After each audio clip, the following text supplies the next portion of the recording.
Students, നമുക്കിന്ന് കിർമിച്ച് കി ഗേന്ദ് എന്ന ചാപ്റ്ററിലെ text book question answers മനസ്സിലാക്കാം. ചാപ്റ്ററിൻ്റെ മലയാളം ഡീറ്റെയിൽഡ് എക്സ്പ്ലനേഷൻ വീഡിയോയിലെ ഡിസ്ക്രിപ്ഷൻ ബോക്സിൽ കൊടുത്തിട്ടുണ്ട്. ദിനേശ് की माँ മെഷീൻ ചലാത്തെ ചലാത്തെ ബോലി, ബേട്ടാ കഹാ ജാ രഹേ ഹോ? ദിനേശിൻ്റെ അമ്മ മെഷീൻ ഓടിച്ചുകൊണ്ട് പറഞ്ഞു, മോനെ എങ്ങോട്ടാണ് പോകുന്നത്? ദിനേശ് की माँ कौन सी മെഷീൻ ചലാ രഹി ഹോഗി? ദിനേശിൻ്റെ അമ്മ ഏത് മെഷീനാണ് ഓടിച്ചുകൊണ്ടിരുന്നത്? ഏത് മെഷീനായിരുന്നു? തയ്യൽ മെഷീനായിരുന്നു ഓടിച്ചുകൊണ്ടിരുന്നത്. അപ്പോൾ നമുക്ക് എങ്ങനെ എഴുതാം? ദിനേശ് की माँ സിലായി മെഷീൻ ചലാ രഹി ഹോഗി. ദിനേശിൻ്റെ അമ്മ തയ്യൽ മെഷീനായിരിക്കും വർക്ക് ചെയ്യിപ്പിച്ചുകൊണ്ടിരുന്നത്. തുമ്നെ ഈസ് മെഷീൻ കോ കഹാ കഹാ ദേക്കാ ഹേ? നിങ്ങൾ ഈ മെഷീൻ എവിടെയൊക്കെയാണ് കണ്ടിട്ടുള്ളത്? ആൻസർ നമുക്ക് എങ്ങനെ എഴുതാം? ഹംനെ ഇസ് മെഷീൻ കോ അപ്നെ ഘർ, എൻ്റെ വീട്ടിലും പടോസിയോं के घर, അയൽവാസിയുടെ വീട്ടിലും, വ ദർജി കി ദുക്കാനോ പർ ദേക്കാ ഹെ. ദർജി കി ദുക്കാൻ എന്ന് പറഞ്ഞാൽ ടൈലറിൻ്റെ കടയിലും കണ്ടിട്ടുണ്ട്. അടുത്ത ക്വസ്റ്റ്യൻ, ദിനേശിനെ സാരി സീതാഫൽ കി ബേൽ ജാൻ മാരി. സീതാഫൽ എന്ന് പറഞ്ഞാൽ കസ്റ്റാർഡ് ആപ്പിൾ, ആത്തച്ചക്ക അല്ലെങ്കിൽ സീതപ്പഴം. ബേൽ എന്ന് പറഞ്ഞാൽ വള്ളികൾ. ജാൻ മാർന എന്ന് പറഞ്ഞാൽ അരിച്ചു പെറുകുക അല്ലെങ്കിൽ തപ്പിത്തിരയുക. ദിനേശ് ക്യാ ഖോജ് രഹാ താ? ദിനേശ് ഈ കസ്റ്റാർഡ് ആപ്പിളിൻ്റെ വള്ളികളെല്ലാം അവിടെയെല്ലാം അരിച്ചു പെറുക്കി അല്ലെങ്കിൽ തപ്പിത്തിരഞ്ഞു. എന്തായിരുന്നു ദിനേശ് തിരഞ്ഞുകൊണ്ടിരുന്നത്? എന്തായിരുന്നു? ബോളായിരുന്നു തിരഞ്ഞുകൊണ്ടിരുന്നത്. ആൻസർ നമുക്ക് എങ്ങനെ എഴുതാം? ദിനേശ് ക്രിക്കറ്റ് കി ഗേന്ദ് ഖോജ് രഹാ താ. ദിനേശ് കോ കേസെ പത്താ ചലാ ഹോഗാ കി ക്യാരി മേ വഹി ചീസ് ഗിരി ഹേ? ക്യാരി എന്ന് പറഞ്ഞാൽ വിതയ്ക്കാനായിട്ട് ഒതുക്കി വെച്ചിട്ടുള്ള നിലം, അതായത് കൃഷി ചെയ്യുന്ന സ്ഥലം. അവിടെ വഹി ചീസ് ഗിരി ഹേ, അവിടെ ബോൾ തന്നെയാണ് വീണതെന്ന് ദിനേശിന് എങ്ങനെ അറിയാം? അല്ലെങ്കിൽ എങ്ങനെ മനസ്സിലായി? ദിനേശ് കോ ക്യാരി മേ കിസി ചീസ് കെ ഗിർനെ കി ആവാസ് സുനായി ദീ തി. ക്യാരിയിൽ, അതായത് കൃഷി ചെയ്യാനായിട്ട് ഒരുക്കി വെച്ചിട്ടുള്ള ആ സ്ഥലത്തിൽ അവിടെ എന്തോ ഒരു സാധനം വീഴുന്നതായിട്ട് ദിനേശ് കേട്ടിരുന്നു. ഉസ്നെ ഉസ്സെ അന്താസ ലഗായാക്കി യഹാ ഗേന്ദ് ഗിരി ഹോഗി. അപ്പോൾ അവന് ഊഹിച്ചെടുത്തതാണ് ഇവിടെ പന്ത് തന്നെയായിരിക്കും വീണതെന്ന്. അടുത്ത ക്വസ്റ്റ്യൻ, ദിനേശ് അച്ചി തര ജാൻതാ താ കി ഗേന്ദ് ദീപക് കി നഹീ ഹെ. ദിനേശിന് നന്നായിട്ട് അറിയാമായിരുന്നു ഈ ബോൾ ദീപകിൻ്റേത് അല്ല എന്ന്. ദിനേശ് കോ യഹ് ബാത് കേസെ പത്താ ചലി കി ഗേന്ദ് ദീപക് കി ഹോ ഹി നഹീ സക്തി? ദിനേശിന് ഈ കാര്യം എങ്ങനെയാണ് മനസ്സിലായത്? ഈ ബോൾ ദീപകിൻ്റേത് അല്ല എന്ന്, ആയിരിക്കില്ല എന്ന് ദിനേശിന് എങ്ങനെയാണ് മനസ്സിലായത്? ദിനേശ് കോ ജോ ഗേന്ദ് മിലി തി വോ നെയ് ചംചമാത്തി ഗേന്ദ് തി. ദിനേശിന് കിട്ടിയിരുന്ന ബോൾ എങ്ങനെയുള്ളതായിരുന്നു? പുതിയതും നല്ല തിളങ്ങുന്നതുമായിരുന്നു. ദീപക് നെ ബതായാ കി 5 മഹീനെ പെഹലെ ഉസ്കി ഗേന്ദ് ഖോയി തി. ദീപക് എന്തായിരുന്നു പറഞ്ഞത്? 5 മാസം മുമ്പായിരുന്നു അവൻ്റെ ബോൾ കാണാതായത്. ഇസ്സെ ദിനേശ് കോ പത്താ ചലാ കി ഗേന്ദ് ദീപക് കി നഹീ തി. ഇതിൽ നിന്നാണ് ദിനേശിന് മനസ്സിലായത് ഈ ബോൾ ദീപകിൻ്റേതല്ല എന്ന്. കാരണം 5 മാസം മുമ്പ് കാണാതായ ബോളിൽ മണ്ണിൻ്റെ അടയാളങ്ങളൊക്കെ ഉണ്ടാവും. അതൊന്നും ഈ ബോളിലില്ലായിരുന്നു. ഈ ബോൾ പുതിയതായിരുന്നു, നല്ല തിളങ്ങുന്ന ബോളായിരുന്നു. ദീപക് ബാർ ബാർ ഗേന്ദ് കോ അപ്നി ക്യോ ബത്താ രഹാ ഹോഗാ? ദീപക് വീണ്ടും വീണ്ടും ഈ ബോൾ തൻ്റേതാണ് എന്ന് പറഞ്ഞുകൊണ്ടിരുന്നു. അതെന്തുകൊണ്ടായിരുന്നു? दीपक बार बार गेंद को अपनी इसलिए बता रहा होगा क्योंकि वह गेंद लेना चाहता था. ദീപകിന് ഗേന്ദ് സ്വന്തമാക്കാൻ ആഗ്രഹമുണ്ടായിരുന്നു, അതുകൊണ്ടായിരിക്കും അവൻ വീണ്ടും വീണ്ടും അങ്ങനെ പറഞ്ഞുകൊണ്ടിരുന്നത്. അടുത്തത്, ഗേന്ദ് കിസ്കി? ബോൾ ആരുടേത്? दीपक ने गेंद को अपना बताने के लिए उसके बारे में कौन कौन सी बातें बताई? ദീപക് ബോൾ തൻ്റേതാണെന്ന് തെളിയിക്കാൻ വേണ്ടിയിട്ട് അതിനെക്കുറിച്ചിട്ട് എന്തൊക്കെ കാര്യങ്ങളാണ് പറഞ്ഞിട്ടുണ്ടായിരുന്നത്? दीपक ने गेंद को अपना बताने के लिए कुछ ऐसी बातें बताई. ദീപക് ബോൾ തൻ്റേതാണെന്ന് അറിയിക്കാൻ വേണ്ടിയിട്ട് കുറച്ച് ഇങ്ങനത്തെ കാര്യങ്ങളൊക്കെ പറഞ്ഞു. ദീപക് നെ ബതായാ കി ഗേന്ദ് 5 മഹീനെ പെഹലെ ഖോയി തി. ദീപക് എന്തായിരുന്നു പറഞ്ഞത്? ബോൾ 5 മാസം മുമ്പാണ് കാണാതായത്. മേരി ഗേന്ദ് പർ ലാൽ രംഗ് കാ ഏസാ ഹി നിഷാൻ താ. എൻ്റെ ബോളിന് മുകളിൽ ചുവന്ന നിറത്തിലുള്ള ഇങ്ങനത്തെ തന്നെ അടയാളമായിരുന്നു ഉണ്ടായിരുന്നത്. ये बात वो पापा से कहलवा सकता है कि गेंद मेरी है. ഈ കാര്യം അവന് പപ്പയെ കൊണ്ട് പറയിപ്പിക്കും ബോൾ തൻ്റേതാണെന്ന്. മേരി ഗേന്ദ് സെ ഏസേ ഹി ടപ്പേ കി ആവാസ് ആത്തി തി. എൻ്റെ ബോൾ നിലത്തടിക്കുമ്പോൾ ഇങ്ങനത്തെ തന്നെ ശബ്ദമായിരുന്നു ഉണ്ടായിരുന്നത്. अगर दीपक और दिनेश गेंद के बारे में फैसला करवाने तुम्हारे पास आते तो तुम गेंद किसे देती? यह भी बताओ कि तुम ये फैसला किन बातों को ध्यान में रखकर करती? ദീപക്കും ദിനേശും ഈ ബോളിനെ കുറിച്ചൊരു തീരുമാനമെടുക്കാനായിട്ട് നിങ്ങളുടെ അടുത്തേക്ക് വരികയാണെങ്കിൽ നിങ്ങൾ ഈ ബോൾ ആർക്കാണ് കൊടുക്കുക? ഇതും പറയണം, ഈ തീരുമാനം നിങ്ങൾ ഏതൊക്കെ കാര്യങ്ങൾ ചിന്തിച്ചു കൊണ്ടാണ് ചെയ്യുന്നത്. ാണ് ബോൾ കൊടുക്കുക. നമുക്കിങ്ങനെ എഴുതാം. ദീപക് और दिनेश गेंद के बारे में फैसला करवाने मेरे पास आते तो मैं गेंद दिनेश को देती. ദീപക്കും ദിനേശും ബോളിനെ കുറിച്ചുള്ള തീരുമാനമെടുക്കാനായിട്ട് എൻ്റെ അടുത്തേക്ക് വരികയാണെങ്കിൽ ഞാൻ ബോൾ ദിനേശിന് കൊടുക്കും. ക്യോങ്കി എന്തുകൊണ്ടെന്നാൽ जब दिनेश को गेंद मिली तो उसने ईमानदारी से सबको गेंद के बारे में पूछा. ദിനേശിന് ബോൾ കിട്ടിയപ്പോൾ ദിനേശ് എന്താ ചെയ്തത്? എല്ലാവരോടും സത്യസന്ധതയോടുകൂടി ബോളിനെ കുറിച്ച് പറഞ്ഞു. എനിക്കിങ്ങനെ ഒരു ബോൾ കിട്ടിയിട്ടുണ്ടെന്ന് പറഞ്ഞു. ആരുടേതെങ്കിലും ആണോ എന്ന് ചോദിച്ചു. അവർ अपनी तरफ से कुछ भी झूठ नहीं बोला. പിന്നെ അവൻ ഒരു കളവും പറഞ്ഞില്ല. दूसरी तरफ दीपक की सारी बातें एक के बाद एक झूठ साबित होती चली गई. ദീപക് പറയുന്ന കാര്യങ്ങളോ എല്ലാം കളവാണെന്ന് തെളിഞ്ഞുകൊണ്ടേയിരുന്നു. ദീപക് की गेंद 5 महीने पहले खोई थी. ദീപകിൻ്റെ ബോൾ 5 മാസം മുമ്പായിരുന്നു കാണാതായത്. जबकि दिनेश को जो गेंद मिली वो नहीं थी. പക്ഷേ ദിനേശിന് കിട്ടിയ ബോളോ അത് പുതിയതായിരുന്നു. അടുത്തത് गेंद की कहानी, ബോളിൻ്റെ സ്റ്റോറി. गेंद स्कूटर के साथ कहीं चली गई. ഈ ബോൾ സ്കൂട്ടറിനൊപ്പം എങ്ങോട്ടോ പോയി. उसके बाद गेंद के साथ क्या क्या हुआ होगा सोच कर बताओ. അതിനുശേഷം എന്തൊക്കെയായിരിക്കും സംഭവിച്ചിട്ടുണ്ടാവുക അത് നിങ്ങൾ ചിന്തിച്ചിട്ട് എഴുതണം. സ്കൂട്ടർ വാലനെ അപ്നെ ബച്ചോं को दे दी हो. ചിലപ്പോൾ ബോൾ സ്കൂട്ടർ വാല തൻ്റെ കുട്ടികൾക്ക് കൊടുത്തിട്ടുണ്ടാവും. വേ ഉസ്സെ ഖേലെ ഹോങ്കെ, അവരതുകൊണ്ട് കളിച്ചിട്ടുണ്ടാകും. ഹോ സക്താ ഹേ കി ഗേന്ദ് ഖേൽ ഖേൽ മേ ഖോ ഗയി ഹോ. ചിലപ്പോൾ കളിച്ചുകൊണ്ടിരിക്കുമ്പോൾ ബോൾ കാണാതായിട്ടുണ്ടാകും. ഫട്ട് ഗയി ഹോ, ചിലപ്പോൾ പൊട്ടിപ്പോയിട്ടുണ്ടാകും. യാ അബി ബി ഉൻകെ പാസ് ഹോ, ചിലപ്പോൾ ഇപ്പോഴും അവരുടെ അടുത്ത് തന്നെ ഉണ്ടാകും. ഇത് പെഹചാൻ. മാൻ law തുമാരാ Koi ഖിലൗന Ghar may he കहीं kho Gaya ഹെ. നിങ്ങളുടെ ഏതെങ്കിലും ഒരു കളിപ്പാട്ടം വീട്ടിലെവിടെയോ കാണാതായിട്ടുണ്ടെന്ന് നിങ്ങൾ കരുതുക. തുമ്നെ അപ്നെ സാത്തിയോं को घर पर बुलाया है ताकि सब मिलकर उसे खोज ले. നിങ്ങൾ നിങ്ങളുടെ ഫ്രണ്ട്സിനെ എല്ലാം വീട്ടിലേക്ക് ക്ഷണിച്ചിരിക്കുകയാണ്. എന്തിനാണ്? എല്ലാവരും കൂടെ ഒരുമിച്ച് ഈ കളിപ്പാട്ടം കണ്ടുപിടിക്കാനായിട്ട്. तुम अपने खिलौने की पहचान के लिए अपने साथियों को कौन कौन सी बातें बताओगी लिखो. നിങ്ങൾ നിങ്ങളുടെ കളിപ്പാട്ടത്തെ കണ്ടുപിടിക്കാനായിട്ട് നിങ്ങളുടെ ഫ്രണ്ട്സിനോട് ഏതൊക്കെ കാര്യങ്ങളാണ് പറഞ്ഞു കൊടുക്കുക അത് എഴുതാനാണ് പറഞ്ഞിരിക്കുന്നത്. നമുക്ക് എങ്ങനെ എഴുതാം? മാൻ ലോ മേരി ഗുഡിയ ഖോ ഗയി ഹെ. നിങ്ങൾ ഇങ്ങനെ കരുതണം, എൻ്റെ പാവ കാണാതായിട്ടുണ്ടെന്ന്. ഉസെ ഖോജനെ കെ ലിയെ മേ ഉസ്കെ ബാലോं കാ രംഗ്, അത് കണ്ടുപിടിക്കാനായിട്ട് ഞാൻ അതിൻ്റെ ഹെയറിൻ്റെ കളർ, കപ്പടോं കാ രംഗ് വ ഡിസൈൻ, ഡ്രസ്സിൻ്റെ കളറും ഡിസൈനും, ഉസ്കി ആँखों കാ രംഗ്, അതിൻ്റെ കണ്ണിൻ്റെ കളർ, തഥാ ഉസ്കി അന്യ വിശേഷതാओं के बारे में बताऊंगी, അതിൻ്റെ മറ്റു വിശേഷതകളെ പറ്റിയൊക്കെ ഫ്രണ്ട്സിന് പറഞ്ഞു കൊടുക്കും. ഇൻ ജാൻകാരിയോं से सबको उसे खोजने में सरलता होगी. ഈ അറിവുകളൊക്കെ കൊണ്ട് എൻ്റെ ഫ്രണ്ട്സിന് എൻ്റെ പാവക്കുട്ടിയെ പെട്ടെന്ന് കണ്ടുപിടിക്കാനായിട്ട് കഴിയും. അടുത്തത് കഹാ. സാമനെ കി ക്യാരി മേ ഭിണ്ടിയോं के ऊंचे ऊंचे पौधे थे. ക്യാരി എന്ന് പറഞ്ഞാൽ എന്തായിരുന്നു? കൃഷിയിടം. അടുത്തുള്ള കൃഷിയിടത്തിൽ വെണ്ടക്കയുടെ നല്ല ഉയർന്ന ചെടികൾ ഉണ്ടായിരുന്നു. ഏക് ഓർ സീതാഫൽ കി ഘനി ബേൽ ഫൈലി ഹുയി തി. മറ്റൊരു ഭാഗത്ത് ആത്തച്ചക്കയുടെ നല്ല ഇടതൂർന്ന വള്ളിയും പരന്ന് കിടപ്പുണ്ടായിരുന്നു. പൗധ എന്ന് പറഞ്ഞാൽ ചെടി, ബേൽ എന്ന് പറഞ്ഞാൽ വള്ളികൾ. സീതാഫൽ കി ബേൽ ഹോത്തി ഹെ ഓർ ഭിണ്ടി കാ പൗധ. സീതാഫൽ അതായത് കസ്റ്റാർഡ് ആപ്പിൾ, അതിൻ്റെ വള്ളികളായിരിക്കും ഉണ്ടാവുക. ഓർ ഭിണ്ടി കാ പൗധ, വെണ്ടക്കയുടെ ചെടിയായിരിക്കും ഉണ്ടാവുക. ബത്താओ ഓർ कौन सी सब्जियाँ बेल और पौधे पर लगती है. ഇനി നിങ്ങൾ പറയണം വേറെ ഏതൊക്കെ വെജിറ്റബിൾസ് ആണ് ബേലിലും പൗധയിലും ഉണ്ടാവുന്നത്. ബേൽ എന്ന് പറഞ്ഞാൽ വള്ളികൾ, പൗധ എന്ന് പറഞ്ഞാൽ ചെടിയായിട്ടുണ്ടാവുന്നത്.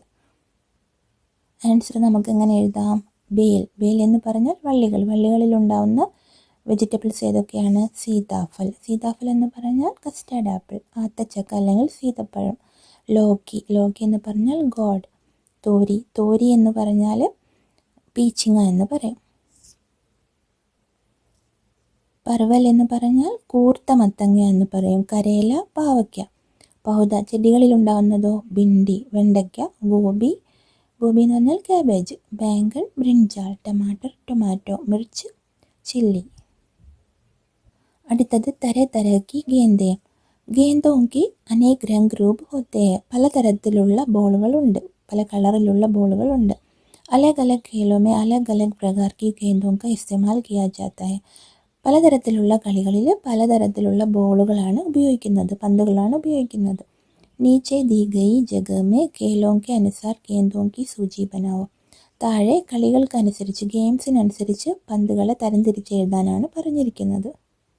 അപ്പം നമുക്ക് എങ്ങനെ എഴുതാം? ക്രിക്കറ്റ് കിർമിച്ച്, ഫുട്ബോൾ ചമട, ഹോക്കി റബഡ്, ടെന്നീസ് റബഡ്, വോളിബോൾ റബഡ്.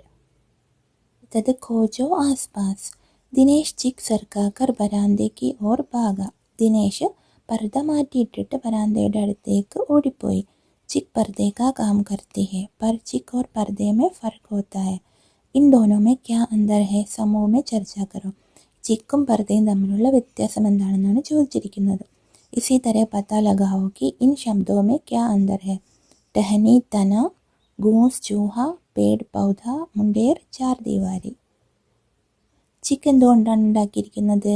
ചിക്ക് ബാസ് കി തീലിയോं से बनता है. മുളയുടെ കമ്പുകൾ കൊണ്ട്, മുളക്കമ്പുകൾ കൊണ്ടാണ് ചിക്ക് ഉണ്ടാക്കിയിരിക്കുന്നത്. ജബ്കി പർദ്ദ കപ്പടെ സെ ബൻത ഹൈ. പക്ഷേ നോർമൽ പർദ്ദ എങ്ങനെയാണ് നോർമൽ കർട്ടൻ എങ്ങനെയാണ് ഉണ്ടാക്കിയിരിക്കുന്നത്?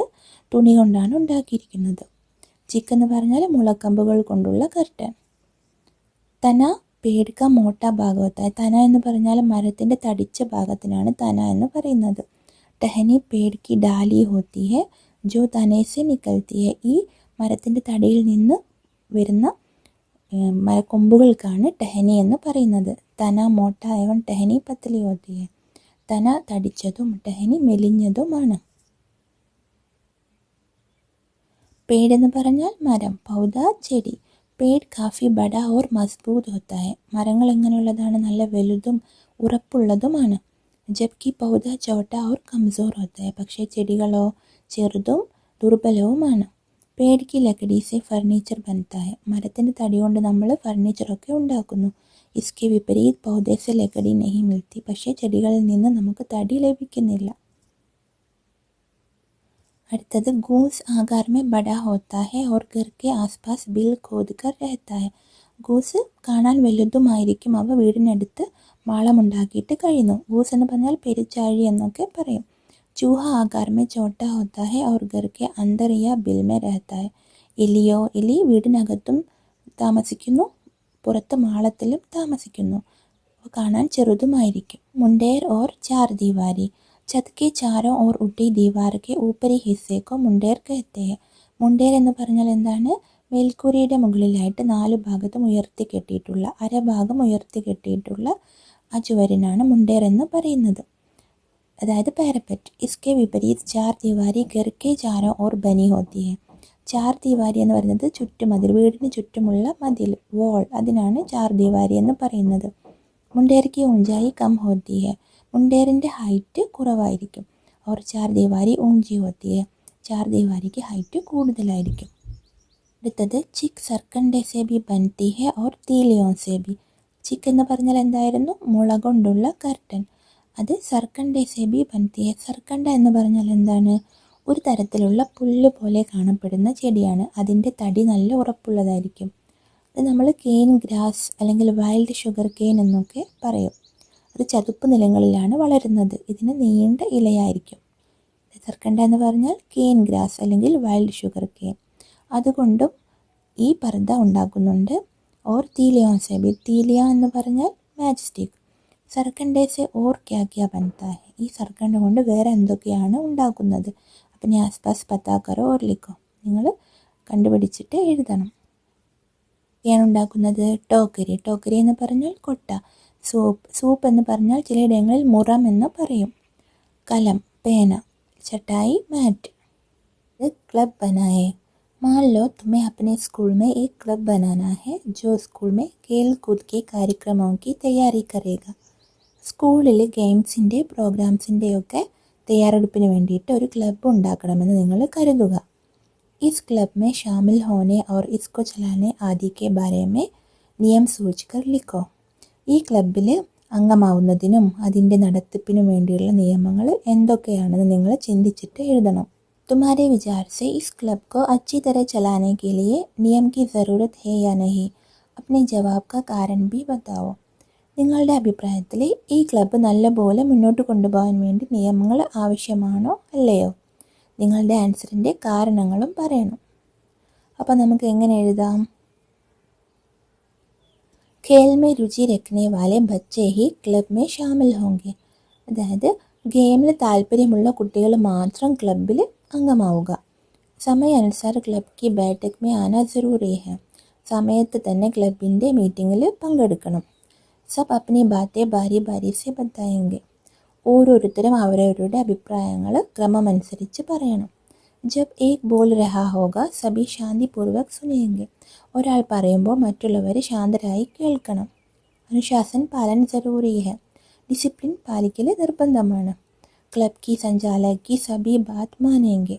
നേതാവ് പറയുന്ന എല്ലാ കാര്യങ്ങളും അനുസരിക്കണം. खेल कूद के मसलों पर सभी मिलजुल कर फैसला करेंगे. ഗെയിംസിൻ്റെ പ്രശ്നങ്ങൾക്കെല്ലാം എല്ലാവരും ഒരുമിച്ച് തീരുമാനമെടുക്കണം. നിയമങ്ങൾ ആവശ്യമാണോ? അതിന് കാരണം എന്താണ് എന്ന ചോദ്യത്തിന് നമുക്ക് എന്തുത്തരം എഴുതാം? हाँ, क्लब चलाने के लिए नियम बनाना और इसका पालन करना ज़रूरी है. यदि नियम नहीं होंगे तो क्लब में लड़ाई झगड़े होंगे जिससे क्लब टूट जाएगा. നിയമങ്ങളൊന്നുമില്ലെങ്കിൽ ക്ലബിൽ വഴക്കുകൾ ഉണ്ടാകും. അപ്പം ക്ലബ്ബ് നന്നായിട്ട് മുന്നോട്ട് പോകില്ല. ക്ലബിൻ്റെ പ്രവർത്തനം നന്നായിട്ട് നടക്കില്ല. അടുത്തത് 1, 2, 3. दिनेश ने 3 मंजिले इमारत की ओर देखा. जिस इमारत में 3 मंजिल हो उसे 3 मंजिले इमारत कहते हैं. ഏത് കെട്ടിടത്തിനാണോ 3 നിലകളുള്ളത് ആ കെട്ടിടത്തിന് നമ്മൾ 3 मंजिले इमारत എന്ന് പറയുന്നു. बताओ इन्हें क्या कहेंगे? जिस मकान में 2 मंजिलें हो. ഏത് കെട്ടിടത്തിനാണോ 2 നിലകളുള്ളത് അതിന് നമ്മൾ എന്താണ് പറയുക? 2 मंजिला मकान. जिस स्कूटर में 2 पहिए हो. 2 വീൽസ് ഉള്ള 2 ചക്രങ്ങളുള്ള സ്കൂട്ടറിന് നമ്മൾ എന്താണ് പറയുക? ദുപഹിയ സ്കൂട്ടർ. ജിസ് ജെൻഡെ മേ 3 രംഗ് ഹോ. 3 കളറുകളുള്ള പതാകയ്ക്ക് എന്താണ് പറയുന്നത്? തിരങ്ക ജണ്ട. ജിസ് ജഗ പർ 4 രാഹേ മിൽത്തി ഹോ. ഏത് സ്ഥലത്താണോ 4 വഴികൾ ഒരുമിക്കുന്നത് അതിനെന്താണ് പറയുന്നത്? ചൗരാഹ. ജിസ് സ്കൂട്ടർ മേ 3 पहिए ഹോ. ഏത് സ്കൂട്ടറിനാണ് 3 ചക്രങ്ങളുള്ളത് ആ സ്കൂട്ടറിന് നമ്മൾ എന്താണ് പറയുന്നത്? തിപഹിയ സ്കൂട്ടർ. जिस मकान में 2 मंजिलें हो 2 मंजिला मकान. जिस स्कूटर में 2 पहिए हो 2 पहिया स्कूटर. जिस झंडे में 3 रंग हो तिरंगा झंडा. जिस जगह पर 4 राहें मिलती हो चौराहा. जिस स्कूटर में 3 पहिए हो तिपहिया स्कूटर. അടുത്തത് सब्जी एक नाम अनेक. एक ही सब्जी या फल के नाम अलग अलग स्थान पर अलग अलग होते हैं. नीचे ऐसे कुछ नाम दिए गए हैं. ഒരു വെജിറ്റബിളിന് തന്നെ പല സ്ഥലങ്ങളിലും പല പേരാണ്. താഴെ കുറച്ച് പേരുകൾ കൊടുത്തിട്ടുണ്ട്. സീതാഫൽ, കാന്ത, പട്ടാട്ട, അമൃത്, തോരി, ഷരീഫ, കാശിഫൽ, बैंगन, नेनुआ, तरबूज, कुमड़ा, घिया. बताओ कि तुम्हारे घर, शहर या कस्बे में इनमें से कौन कौन से शब्द इस्तेमाल किए जाते हैं? बाकी नामों का इस्तेमाल किन किन स्थानों पर होते हैं पता करो. ഓരോരോ വെജിറ്റബിൾസിനും ഓരോരോ സ്ഥലങ്ങളിലും വ്യത്യസ്തമായ പേരുകളാണുള്ളത്. സീതാഫൽ എന്ന് പറയുന്നത് കസ്റ്റാർഡ് ആപ്പിൾ, അതായത് ആത്തച്ചക്ക അല്ലെങ്കിൽ സീതപ്പഴം. കാന്ത എന്ന് പറയുന്നത് സവാളയ്ക്കാണ്. പട്ടാട്ട ഉരുളക്കിഴങ്ങ്. അമൃത് പേരയ്ക്ക. തോരി പീച്ചിങ്ങ. ഷരീഫ അതും കസ്റ്റാർഡ് ആപ്പിൾ അല്ലെങ്കിൽ ആത്തച്ചക്ക. കാശിഫൽ എന്ന് പറയുന്നതും ആത്തച്ചക്ക അല്ലെങ്കിൽ സീതപ്പഴം. ബേങ്കൻ വഴുതനങ്ങ. നെനുവ എന്ന് പറയുന്നത് സ്വീറ്റ് ഗോഡ്, അതായത് മത്തങ്ങ. തർബൂജ് തണ്ണിമത്തൻ. കുമട അതും മത്തങ്ങ. ഗിയ എന്ന് പറയുന്നത് ബോട്ടിൽ ഗോഡ്, അതായത് പടവലങ്ങ. സീതാഫൽ, അമൃത്, തോരി, ഷരീഫ, ബേങ്കൻ, തർബൂജ്, ഗിയ ഈ പേരുകളൊക്കെ ഉള്ളത് ദില്ലിയിലാണ്. കാന്ത എന്ന് പറയുന്നത് ഗുജറാത്ത്, മുംബൈ ആ ഏരിയയിലാണ്. കാശിഫൽ ഉത്തർപ്രദേശിലാണ്. ബട്ടാട്ട ഗുജറാത്ത്, മുംബൈ. കുമട ഉത്തർപ്രദേശ്, ബീഹാർ. നെനുവ ബീഹാർ. നിങ്ങളുടെ പ്രദേശത്ത് ഈ വെജിറ്റബിൾസിനൊക്കെ എന്താണ് പറയുന്നതെന്ന് നിങ്ങൾ കണ്ടുപിടിക്കുക.